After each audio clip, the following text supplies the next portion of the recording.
Ako po ay nagpapasalamat sa Panginoon dahil ang atin pong gawain ay nakaabot na po pala ng first year mission anniversary. At alam niyo po, ang taong ito ay patunay lang po ng kabutihan ng Diyos na gumabay at nagpalakas sa atin habang tayo po ay naglilingkod sa Kanya. Pinalakas po yung ating pananampalataya, nagkaisa po tayo sa iisang layunin. Tatandaan ko nung magsimula po tayo, hindi ganon ka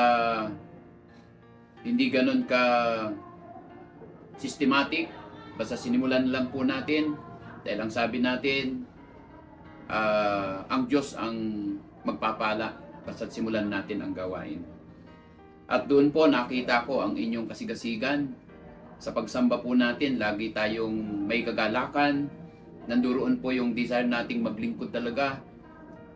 Yung pagkakaisa po natin, nakita ko po ang desire po ninyo. Kaya ako mismo na manggagawa ay na-encourage po sa inyo. Kaya po, sabi ko, kailangang ituloy natin itong gawain ito. Kaya naniniwala po ako na mas marami pang magagandang bagay ang ibibigay sa atin ng Panginoon. At lubos po ang aking pasasalamat sa bawat isa sa inyo na naging bahagi po ng ating paglalakbay. Yung inyo pong mga panalangin, yung inyo pong mga paglilingkod, yung inyo pong pagtitiis, yung mga contribution po ninyo sa mga gawain. At dahil po dito ay talagang pinagpala tayo ng Diyos. At ngayon po, binigyan na kayo ng manggagawa sa katauhan po ni Pastor Paul.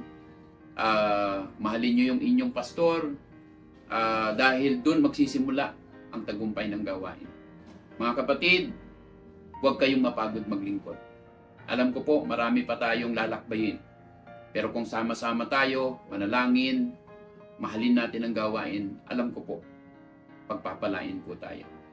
So again, mga kapatid, bilang inyong pastor, ako po'y natutuwa dahil nakita ko po ang inyong sigla sa paglilingkod. Huwag po ito mawawala, mga kapatid. Sa pangalawang taon po ng ating paglalakbay bilang misyon ay dagdagan pa po natin. Lampasan pa po natin yung ating nagawa. Dahil kapag naglingkod po tayo ng tama, Diyos po ang mabibigyan ng papuri. Salamat po sa inyong pag-ibig, sa inyong paglilingkod, at naway hanggang sa dulo, sama-sama po tayo hanggang sa kayo po ay maging organized church. Minsan pa po mga kapatid, happy first mission anniversary and God bless CBT Kalapakuan.